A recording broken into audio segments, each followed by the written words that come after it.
आज दिन प्रखंड राज्य समस्तीपुर के द्वारा समस्तीपुर प्रखंड का बोझाडीह संगही लगुनिया सूर्यकंठ में स्टॉल लगा माई बहन मान योजना का प्रचार प्रसार किया गया।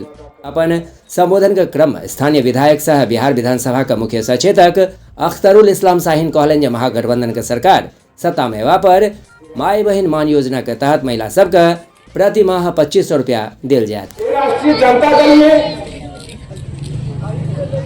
ये गरीबों की बात होती है, अनुसूचित जाति की बात लोग करते हैं, अत्यंत पिछड़ा की बात करते हैं, पिछड़ा की बात करते हैं, ये देश की बात करते हैं। और जब सरकार में आने का काम हमारे नेता करते हैं तो वो बेरोजगारों की बात हो, अनुसूचित जाति की बात हो, हमारी मां बहने बूढ़ा बुढ़ी की बात हो, उस बारे में हमारे नेता बात करते हैं। अभी 17 महीना जो सरकार मुख्यमंत्री बने ये अपने 25 सालों के 20 साल के कार्यक्रम में कभी नहीं किए, ये 17 महीना में हमारे नेता ने करके दिखाने का काम किए।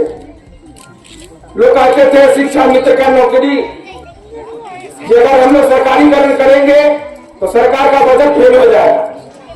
हमारे नेता इन्होंने वादा किए थे कि सबको हम परमानेंट सरकारीकरण करेंगे।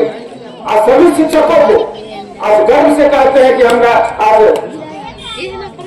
राजकर्मी, और इन्होंने कहे थे कि बेरोजगार जो हमारे राज्य में है उनको हम नौकरी देंगे, और मुझे मौका मिलेगा तो 10 लाख का हम नौकरी देंगे। इन्होंने 17 महीना में 5 लाख लोगों को नौकरी देने का काम किए। और हमारे नेता ने फिर से वादा किए, और ये वादा करते हैं उसे निभाते हैं।